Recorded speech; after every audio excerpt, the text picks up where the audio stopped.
Alright, hey everyone, and welcome to our last design lecture for the semester. Next lecture will be our actual last lecture and will be a sort of wrap up for the entire semester as a whole. Today, Kat, Celine, Lauren, and I are going to be doing a case study on some of the games that we've played. Okay, so at this point in the semester, we're going to be moving away from specific game design concepts and focusing more on tying everything together and showing examples in some of the games that we love. We'll talk about what the games did well, as well as what they didn't do so well. I'll also be going over an example of a game that didn't do so well and discuss its merits as well as its shortcomings. So, without further ado, I'm going to throw things over to Kat and have her analyze Overcooked. Alright, hi guys, it's Kat again, and today I will be presenting an analysis of the game called Overcooked. Now, for those of you who haven't played it, it's a simple game where you prep the food that's asked of you in the upper left-hand corner, as you can see with the screen grab on the lower left-hand corner. In the upper corner, there's all these little burritos that you have to make, and as you can see in the screen grab, there's chefs that basically cook the food, and the chefs are you guys, the players. And so Overcooked is a couch co-op game that is based on communication and making food. It's a very popular game and a lot of people have played it. So, breaking down the analysis. What makes Overcooked special? There's a lot of types of couch co-op games, so what makes this good? Well, first off, it's a very communication-based game. It involves good communication with other chefs in the kitchen, and a lack of communication creates hilarious fails. So, the game promotes communication, which in turn promotes friendship among the people that's playing. Coming along with communication, this game is based on chaos.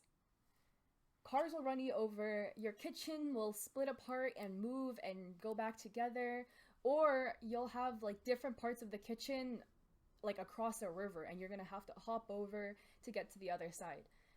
It's disastrous, but that's what makes it fun because, again, it's really great to be playing together and just having a ton of things go wrong, but you guys have to communicate well to make it work. Again, it's promoting communication among friends and, in turn, friendship among those who are playing. And lastly, it has a really cute design. As you can see in the chefs on the right-hand side, they're all very round and very low poly in design. And that's what makes it really cute.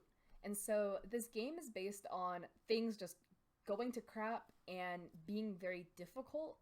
But at the same time, the cute design kind of balances out that mess of just a design basically. And so it makes the game very enjoyable and rewarding, even though it's sometimes very chaotic. So that's what I think Overcooked did well. Now, what are some problems in this game? First off, there's two versions, Overcooked and Overcooked 2. Overcooked only offered local co-op, and it's a multiplayer based game. And so a lot of problems arose with that, such as, for instance, if you didn't have enough controllers, your other option was to split your keyboard. So one person would use the arrow keys and the other person would use WASD. However, that's very difficult to use because the keyboard isn't very large. So it basically caused a problem where two people would have to cram their chairs together and bump shoulders just trying to play, which was very difficult. Also, the screen is very, very cluttered. As you can see again in another screen grab, you can barely tell what's going on unless you've actually played the game or you're currently in the game, right? There's people picking up food, there's people cooking food, there's all the menu in the upper left-hand corner with all of the little images of the food parts you need to create that burrito. It's very cluttered and very hard to see. And so the problem with local co-op is the fact that one person would project this game on either their desktop screen or if they had maybe a computer or a TV monitor. But it was very hard for 2, 3, 4 people to gather around and see everything. It ended up having the problem where some people couldn't fully see the screen, and it's not an enjoyable experience when you don't even know what's going on. And so Overcooked 2 came around with the multiplayer option, which I think is really, really great, and it was a great upgrade to the game. Because now that kind of eliminates the problem. You can play with friends even though you guys aren't in the same room, and because everyone has their own screen, everyone can see what's going on. So again, just a quick analysis on the game Overcooked. Thank you, Kat.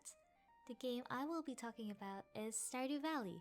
If you have not heard of this game, it is an open-ended country life simulation RPG available on Steam, Apple Store, and Google Play. You play as a character who inherited your father's old farm plot in Stardew Valley. You go around the town and talk to villagers who you will later become friends with, or even marry. I personally really enjoy this game. It is a game with 91 great soundtracks, fitting sound effects and soundscapes. As I have used this game before in my previous music and sound effects lecture, I will not go too deep into this. Just listen to the summer waves.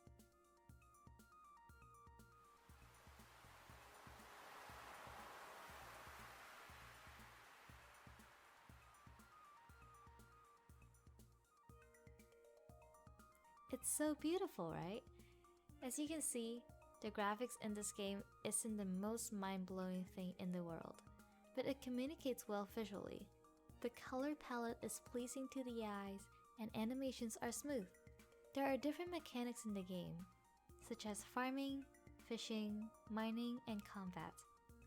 They are all easy mechanics to pick up in this game, and they are all super laid back, except for fishing. If you're a player looking for some spice in the game, fishing is the way to go. There are legendary fish in this game, which are almost impossible to catch without upgrades and buffs from food. Another fun thing is that you go around the villages making friends, finding out what they like or don't like, progress in the storyline, discover their past and their secret, and maybe eventually you'll find a character you like enough to marry. The game has a very slow pace. It is perfect as a stress-relieving game. You can take everything at your own pace. There's no limit to what you do, no pressure, no expectations, not anything. And that is one of the reasons why this game is great. Its design matches the theme, a slow-paced simulation. You are the main character in a sense, leaving the busy and repetitive city life to a farm and starting a whole new life. But you know what makes this indie game stand out even more to me? Unlike some big companies that don't put much thought into the gameplay or fixing bugs, but instead spend their entire budget on advertising the game with a nice trailer, Ubisoft. Stardew Valley actually pushed out updates that the community wanted. Multiplayer, new farm maps, fishing updates. You want it? You got it. The sincerity of the devs are definitely here. You can tell they care about the game and the players, not money. And that is why I have more than 300 hours clocked in on Steam. You lose track of time in real life when you play it. The charm of the game is so much more than words can describe. Please, please, please give it a try. Next, we have Lauren talking about Breath of the Wild. Hey everyone, this is Lauren, and the game that I am going to be talking about today is The Legend of Zelda Breath of the Wild. You've probably all heard that Breath of the Wild is a good game by now. I know I've definitely talked about how great I think it is multiple times during this semester, but I want to get into some of the specifics of what I think makes it a good game. For me, one of the biggest positives of Breath of the Wild is its commitment to player immersion, which begins immediately with the game's tutorial sequence.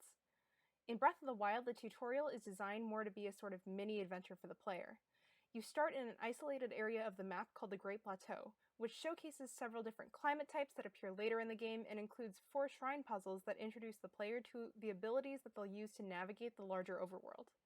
The game designers laid these obstacles out strategically, but they allow the player the freedom to figure out how to overcome them by themselves. You learn to recognize things in the game like cooking pots, which allow you to create food to pass through certain climates unharmed, or things like enemy encampments, which can drop better weapons.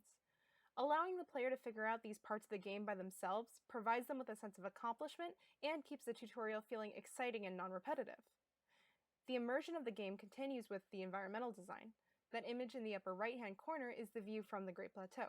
You'll probably notice that your eyes are immediately drawn to a few locations in this image: the tall tower on the right, the volcano in the center, and the castle to the left of the volcano. As it turns out, all of those locations are important mechanically.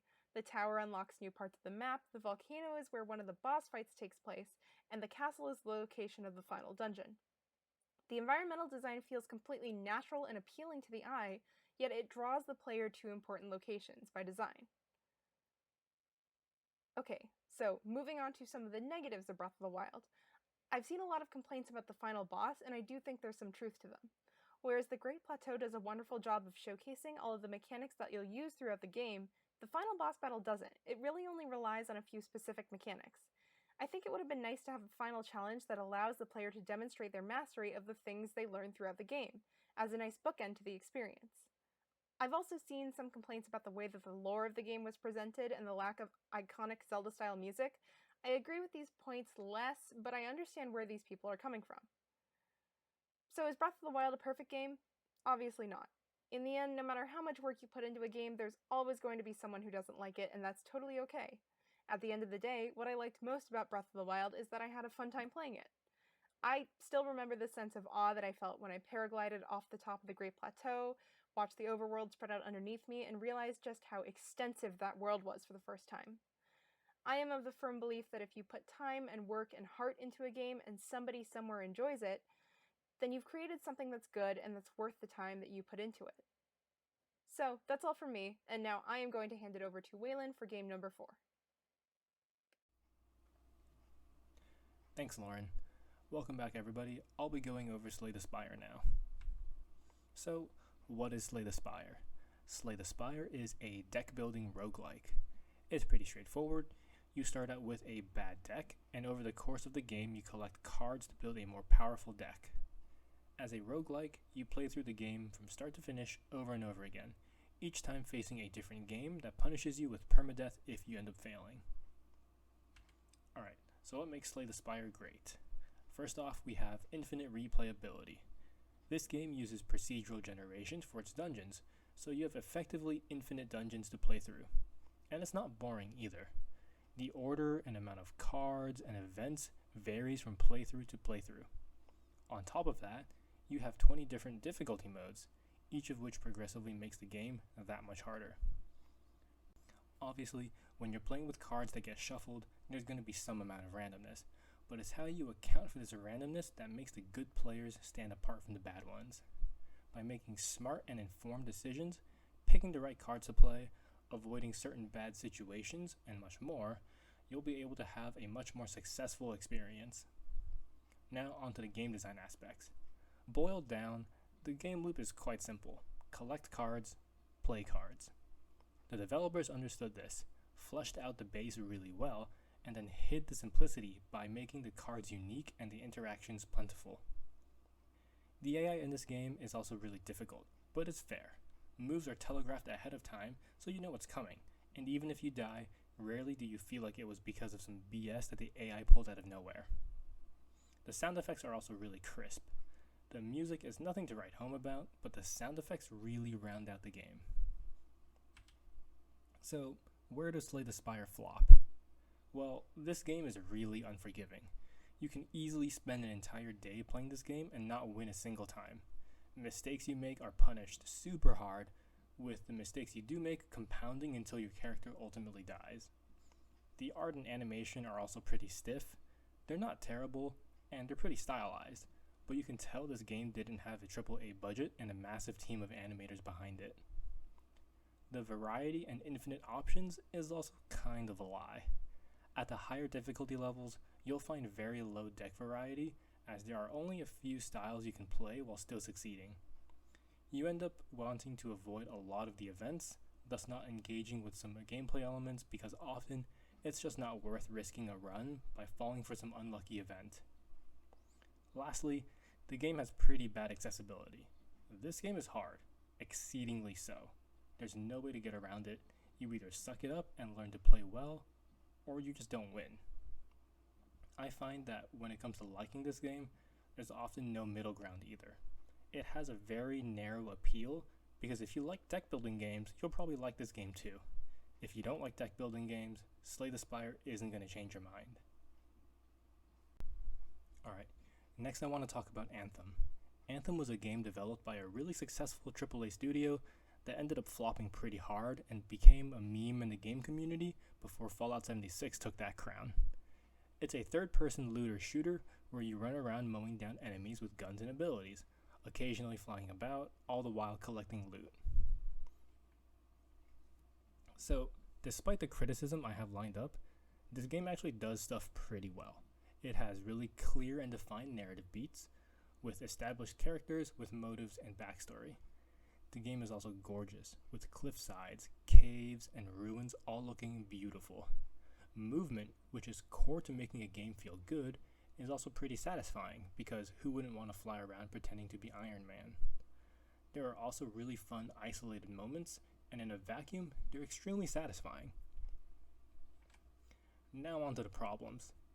This game suffers from not really knowing what its identity is. At its core, this game is a looter shooter. In a looter shooter, you need to have good loot that you're excited to collect, as well as good gunplay to keep you entertained in between the loot drops. Anthem does both of this pretty poorly. While the story is clear, it's also pretty bland. The bad guy wants to destroy the world because bad guy.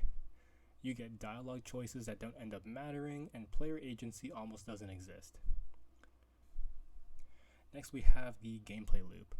The gameplay loop of looting and shooting in and of itself is not weak. Destiny, Warframe, and many other games pull it off pretty well. However, not providing good loot and tacking on dumb AI that just stands there while being a bullet sponge, on top of the fact that the guns feel weak and clunky, make the overall gameplay not enjoyable. Lastly, there's absolutely no variety. There are 3 environments and 3 mission types. That's it. In a game that wants you to replay missions over and over again, you're going to need a lot more variety. Like the review at the bottom says, Anthem is a really deeply flawed game, but it really is pretty. Alright, that's all I had for you guys today. Thanks everyone for watching, and I'll catch you next time for the wrap-up lecture.